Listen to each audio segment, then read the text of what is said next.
Muy buenos días, que Dios te bendiga en esta mañana, que el poder del Espíritu Santo esté reposando contigo, fortaleciendo la vida tuya y la vida de tu familia.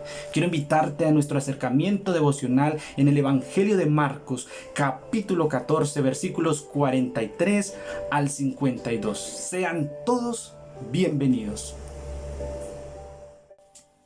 Luego, hablando él aún, vino Judas, que era uno de los 12, y con él mucha gente con espadas y palos, de parte de los principales sacerdotes y de los escribas y de los ancianos. Y el que le entregaba le había dado señal diciendo: al que yo besare, ese es, prendele y llevale con seguridad. Y cuando vino se acercó luego a él y le dijo: Maestro, maestro, y le besó.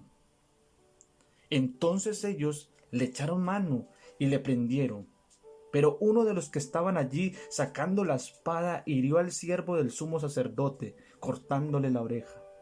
Respondiendo Jesús les dijo: ¿como contra un ladrón habéis salido con espadas y con palos para prenderme? Cada día estaba con vosotros enseñando en el templo, y no me prendisteis. Pero es así, para que se cumpla la escritura. Entonces todos los discípulos, dejándole, huyeron. El beso más triste de la historia. Un beso es usado para demostrar cariño, para demostrar amor o afecto hacia una persona. Un beso nunca es usado para demostrar odio, para demostrar desprecio. Pero hubo un beso que marcó la historia de la humanidad, que marcó la historia de toda la tierra. Y es el beso de Judas. Judas había dado una señal, que al que él besare, este es, prenderle y guardarle con seguridad. Este beso iba marcado con expresión de hipocresía, de traición. Es el beso más traidor. El nombre Judas viene de la palabra hebrea que significa Judá, que significa alabanza a Dios. Ese significa el nombre. Judas o Judá, así significa. Pero desde que Judas cometió este acto de traición, este acto tan repugnante, podemos así de llamarlo, el nombre Judas hoy no se encuentra en la traducción como un nombre con un significado especial. No se encuentra de esta manera. Pues ¿quién quisiera ponerle a su hijo Judas? Porque cuando hablamos de Judas, traición, hipócrita, falso, toda clase de significados. Y aún la traducción, el rey para Real Academia traduce el nombre también así: traición, Judas traidor, falso, hipócrita.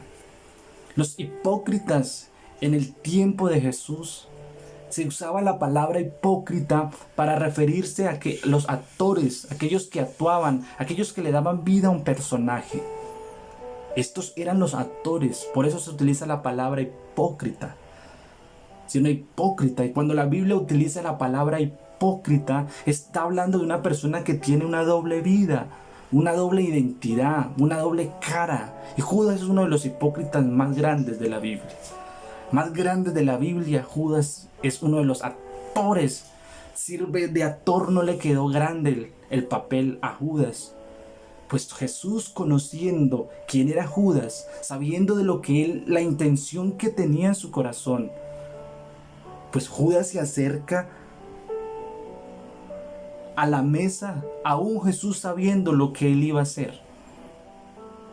Y supo actuar cuando Jesús dice las palabras de que alguien lo iba a entregar, de que alguien lo iba a traicionar, de que alguien que comía en el plato con él lo iba a traicionar. Judas sabía que él era. Los discípulos no sabían. Por eso cada uno se empezó a preguntar: ¿seré yo maestro? ¿Supo actuar bien?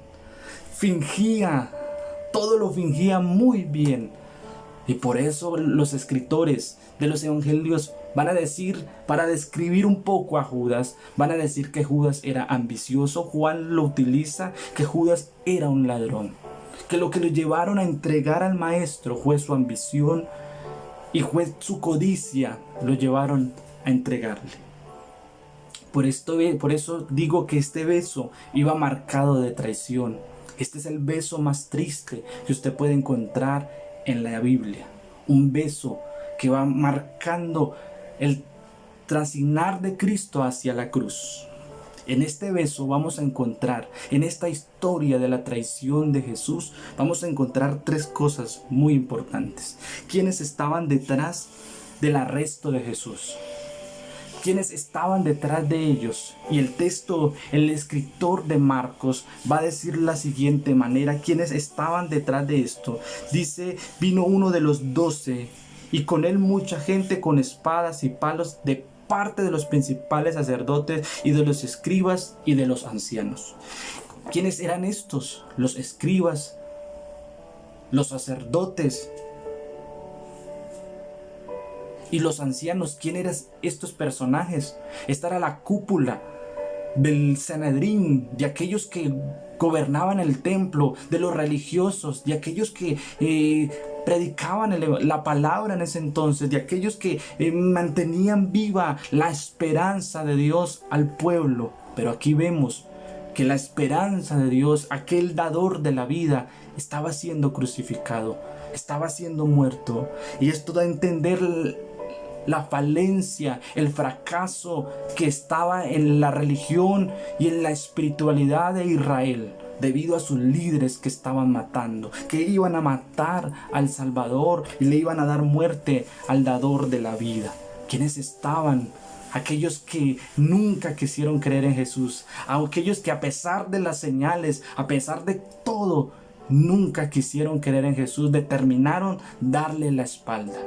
La religión, el poder de ese entonces decidió darle la espalda a Jesús, decidió darle muerte, porque no comprendieron muchas de las cosas, de las enseñanzas de Jesús que ahorita voy a explicar. También vamos a ver la ambición de Judas,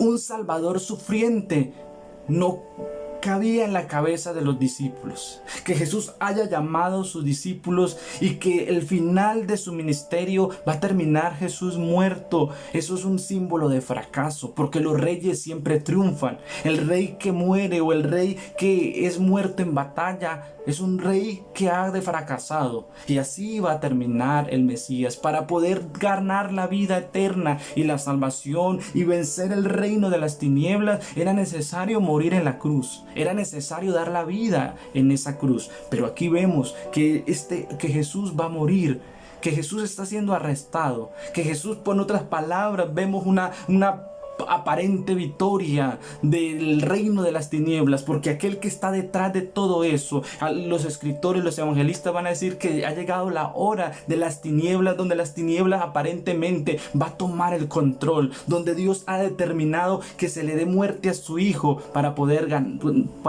pagar por los pecados de muchos y ganar la vida eterna de cada uno de nosotros. Y aquí vemos a Judas, ese hombre que anhelaba un buen puesto, que anhelaba tal vez la grandeza en ese reino de Jesús. Lo vemos que no es posible. ¿Será que Judas, pongamos esta explicación? Porque muchos teólogos, muchos hombres de fe dicen que Judas, la intención de Judas no era que a Jesús lo fueran a matar, sino era meterle presión a Jesús para que él tomara una decisión, para que él se rebelara en contra del gobierno de los romanos y en contra aún de Jerusalén, que él tomara la autoridad, que él tomara el poder y el control, si era el Señor, si era el mensajero y el enviado del linaje del rey David, pues debía tomar.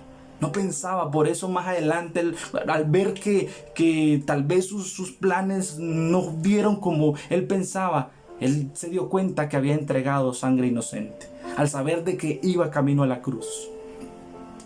Tal vez Los sacerdotes le prometieron una cosa y le salieron con otra, tal vez otra. Pero aquí vemos la ambición que él tenía, porque aquí lo vemos comandando a un ejército. Aquí lo vemos que él está al frente, que él es el que está al frente, porque el escritor menciona a Judas y atrás menciona al grupo que viene acompañando. Él viene comandando una guardia que viene a apresar a su maestro. El mismo escritor lo dice con dos palabras y que están traducidas en mayúscula: maestro, maestro, es el maestro, es el amigo. Por eso en Mateo Jesús va a decir: Judas, con un beso me entregas, con un beso. Todo lo que hizo Jesús por Judas, Jesús conocía quién era Judas, pero sin embargo nunca cambió con Judas. Lo llamó, le dio el mismo poder, le dio la misma autoridad, le dio lo mismo que le dio a sus otros 11 discípulos, se lo dio a Judas, el mismo poder.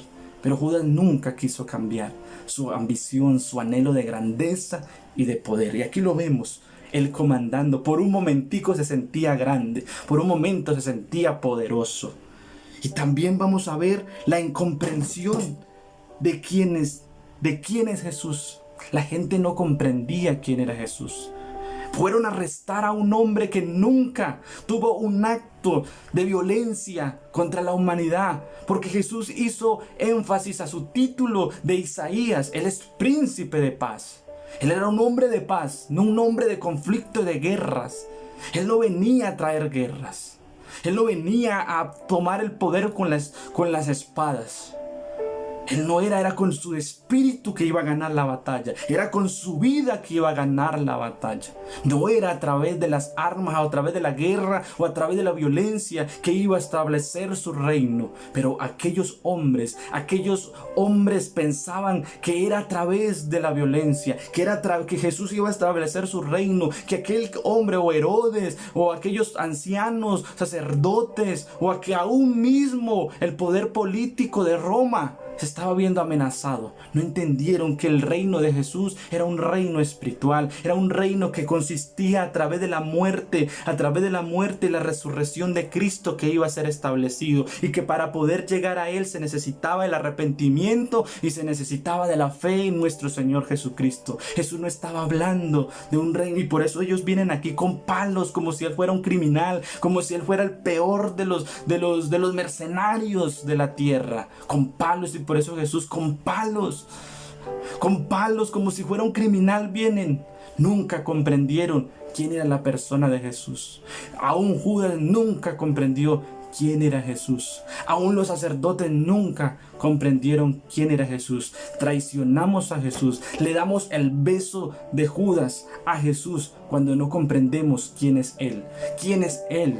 ¿Quién es Él? ¿Cuál es su misión y cuál es su tarea en la tierra? ¿Y qué espera de nosotros, amado amigo? Para reflexionar, le hemos dado este beso a Jesús. En nuestra vida le hemos dado este beso a Él. ¿Hemos traicionado a Jesús? ¿Lo traicionamos o no lo traicionamos? Reflexionemos ahí en nuestro corazón. Que Dios te bendiga y un fuerte abrazo en esta mañana.